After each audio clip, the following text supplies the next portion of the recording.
Welcome to the Total Boss Podcast, and I'm your host, Christiano Green, a podcast where we talk about finding fulfillment through self-development, being a leader of your own life, and getting the most out of it as well. Tenacity, originality, talent, authenticity, and being legendary. It's all about living your best life.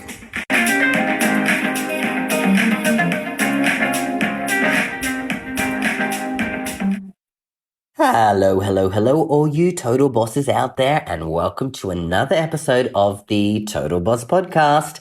I'm your host, Christiano Green, and I am a gay men's relationship coach helping gay men to find, attract, keep, and sustain healthy, happy, long-lasting relationships in their life with other gay men. So this week on the podcast, I really wanted to jump in and talk about some of the main reasons why, you might be someone who's just likely, having short-term relationships, meaning they're not lasting more than a couple of months, maybe 3-4 at max, because there's some certain things that happen that maybe are stopping you from actually taking your dating life, or any, short-term relationship and making it more of a long-term thing, right? Sometimes, in life, we're just not ready for a long-term relationship, right? For some people, 3 months of dating a guy may really seem like a long time. And for some of us, it could be the longest relationship that, you've ever had. So if you find yourself in this kind of a category, asking yourself, why can't I seem to have a boyfriend longer than a few months? Then let me share with you some things that are going to be suitable for you so that, maybe you can start to think about this and go, hey, maybe that's me. Or maybe I can do something about where I am at, because I support so many gay men in this area to help them move past that real short-term thing and move into the long-term and actually find people who they can spend their life with as well. So let's jump into number one. You get excited by the idea of the person. So, right, when you haven't really had a boyfriend for a while or ever in your life, you kind of romanticize the idea of a boyfriend in your head. You have a picture, you may be, playing it out, right? Fantasies, kind of dreams, etc., right? When you do this, you often view the guys you're dating with rose-colored lenses, right? Which means you blissfully ignore all the ways the two of you are incompatible. So eventually the guy you're dating realizes it, they break up with you or ghost you, whatever it is, you're then left feeling dumbfounded because, you naively believed you two were really perfect for one another, right? So you really kind of have to get away from all of these stories and the fantasies we've had in our head and just get back into reality of what's going on in the situation, right? Excuse me. Another one is you're unsure of what you want in the relationship, right? Now, you might have watched the Notebook or movies like that, and you might see Ryan Gosling yells at, Rachel McAdams repeatedly, what do you want? It would be nice, if someone shouted this at me when I was younger, right? But sometimes we claim we want a relationship but haven't really thought through anything past that. What do you want out of the relationship? How much can you give? What do you prioritize in a relationship? When is it too much? While you don't obviously have all the answers to these questions before meeting someone, you should be able to answer a few of them within a few weeks of dating someone, right? So what is it that you really, really want, The next thing is, for a lot of gay men, sex is probably one of the first things that you try to see if you're compatible with, right? That's kind of sometimes people's basis of a relationship. Oh, if we have good sex, then we're going to have a good relationship. When in fact, with the, for people who don't have more connection outside of sex, the sex will fizzle out. And when that happens, you might be able to realize, oh my God, we are not compatible. Right? It's a common thing that if the sex is great, it might take you a few months to even realize that there might be nothing more substantial to the relationship than boning, right? So don't get caught up in sex if you think you haven't really got to know the person, you don't know anything about them, and because what happens is after a few months, if you realize that there's nothing there, the sex will fizzle out and it will end. So you have to really think about that if you're seriously looking for a long-term relationship, right? Another thing might be that you aren't ready for a long-term relationship, right? It's a simple fact that some guys aren't ready for long-term relationships. They might have shit that they haven't yet dealt with. They might be focused on their career. They may not be over their ex, right? They probably have some past traumas, right? They could be too consumed with themselves to really care and love for someone else. If that's the case, right, then you shouldn't be dating, and you should be aware of this as well in people you're trying to date. If you're not ready, you're not ready. But don't try to be ready, because it's just not going to work out, right? Think about that, right? It's just not going to work out. Another thing might be that you're not the monogamous type, right? It could be super simple, as you're not that type of person, and it's okay, right? Because who you are and what you want out of life is okay, as long as you're happy and moving in the right direction, right? By repeatedly trying to attempt at a monogamous life, it's like you're trying to shove, a square peg into a circular hole. Maybe it's time to find another relationship style that actually works better for you and for your partners, right?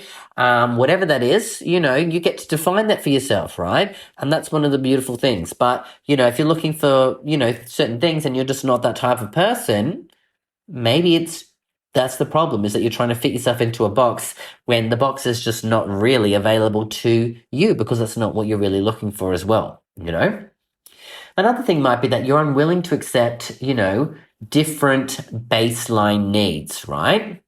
If you really want to look at it, you might want to think about, some people hate the idea of compromising, right? Sometimes when you do that, neither of you get exactly what you want when you compromise. And for some reason, that's considered a success, right? So really what we need to accept is the fact that you have different baseline needs to other people.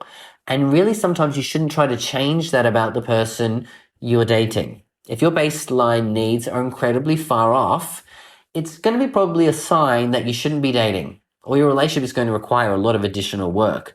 So just have a look at, what are your core needs in life? What are your baseline needs that you're looking for? There are 6 core human needs. I'm not going to get into this today, but, quickly there's love and connection, there's certainty, there's uncertainty, there's significance, there's growth, there's contribution, right?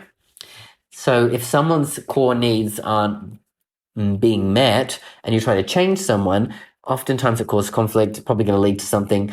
Try to find people who are on the similar needs to you so that you can meet each other's needs in healthy ways as well, right? Another thing could be is that, if you're online dating, you may not have deleted the apps. You may be still on there. I know from experience that Grindr and those other apps can be highly addictive. We all know that, right? But if we're really trying to commit to a guy that we like, we need to get off the apps so we're not distracted by other guys, because that's going to hold you back from taking the next steps. And if you can't get to a step of you deleting this, you ain't ready for a long-term relationship, boo. So maybe think about that. What is more important to you, having a long-term relationship or having the apps? If it's the apps, own it, baby. Own it, okay? Just let it be. But if it's not, delete them. Move on, girl. It's time to have some fun in reality, and owning where you're at is something key. If you can't delete these apps, you're going to have problems, right? Unless, again, you find someone, like I said earlier before, that's meeting your same needs for non-monogamy, right? But you've got to be honest and upfront about this instead of shady and behind the back, because that doesn't work. That's never going to work. It's not going to work. Okay, I've had enough. I think I ranted there for a little bit. All right, next one is you're going to struggle with vulnerability, right? Lots of people struggle with it, Who doesn't? I know I've definitely in the past had moments, and I still do, depending on who I'm meeting, struggling with vulnerability. And that's not just in meeting guys, of course, but in reality. But yes, of course, in meeting guys, if you struggle with vulnerability, it's a common thing. Being vulnerable is very, hard to do. But at some point in your relationships, if you're wanting to take them past those early stages of short-term things, you're going to have to take the risk of showing your true self and being vulnerable. And that will take courage. And so if you're not ready for that, it's going to be another reason why you're not moving past short-term into long-term as well. Yeah? Another thing, again, is something that maybe people haven't really thought about, but it's so simple, and probably you have thought about it as well. Some people struggle with communication, right? Communication is so damn important. I don't want to be that guy, because, we hear it all the time.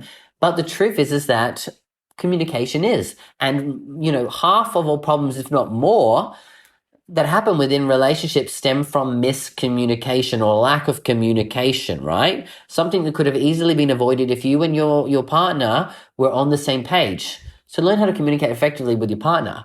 I like to do things such as regular monthly check-ins, where we sit down and we spend time talking about the relationship. We talk about all the things that we like within ourselves, with each other, I should say, all the things that we appreciate about our relationship. But then we talk about those things that maybe are causing us some frustration, that are annoying us, maybe causing us to feel certain ways, and we get clarity and we work on things together. So I don't know if that's going to work for you, but that's something that I do. And that's what I teach a lot of the gay men that come through, is like, how do you find ways to be better at communicating if it's not natural for you? Give yourself space for it, right? Or it could be that you need to talk to, a coach, someone who's, an expert in relationships, especially gay relationships, so that you can get some understanding. Because sometimes that's the thing that you really need help with, is just finding some support from someone who really understands your struggles, right? It's what I do for so many of my clients, right? I help them in that way, and communication is key. I don't want to go on about it, but this is probably one of the most important things for you to think about. How good at communication have you been with those people in the past? Has it held you back from having any long-term relationships as well? It could be also that you have some unrealistic standards of how a relationship should look, right?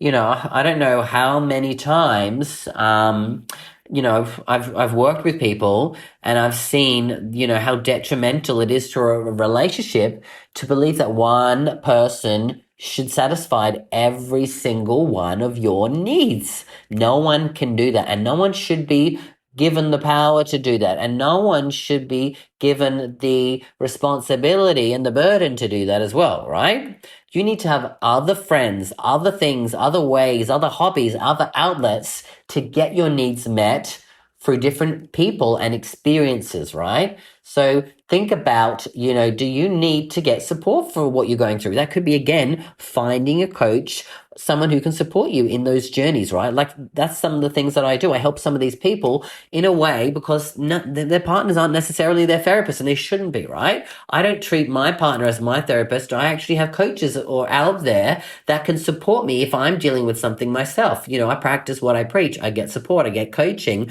for business, for life, for mindset, for all different things, right? For growth. It's important. It's paramount. So I make sure I get the right people, and so that I'm there showing up as myself to my partner and support him in love and connection. But like I said, don't expect that he can be that for me, because I know he's not going to be, right? And that's important. Now, another thing could be is that you don't really set up some ground rules or base foundations for your relationship. So sometimes you might have a great time together and you might have great sex, right? But really you're lacking the same morals and values in life. Now, sometimes there are going to be times that can work out, but it's still important to set up a foundation and decide on, say, some rules or some things that you can set up for your relationship if you do want it to work. Now, of course, this process will bring up the core values, and if they don't align, the reality is the relationships likely will fail. Sometimes you just need to have these conversations. It goes back to communication, but setting up some things that are going to be clear on what is a red flag for you? What is a off limits? What is the boundaries of your relationships, right? If you don't have these important conversations, you can't get anywhere, right? Just think about that. You can't get anywhere if you don't communicate and have those types of conversations. Otherwise, it's going to fail. And sometimes having these conversations will mean that you realize the person isn't right for you. Don't take that as a kick to the gut. Take that as a plus. It's better to know early on than take months and months of your kicking it down with the homie boy to realize that he ain't the one for you. You know what I'm saying? You really have to understand that. Another one could be that you are someone who is indecisive, right? There's a lot of fish in the sea, right? There will always be other fish in the sea.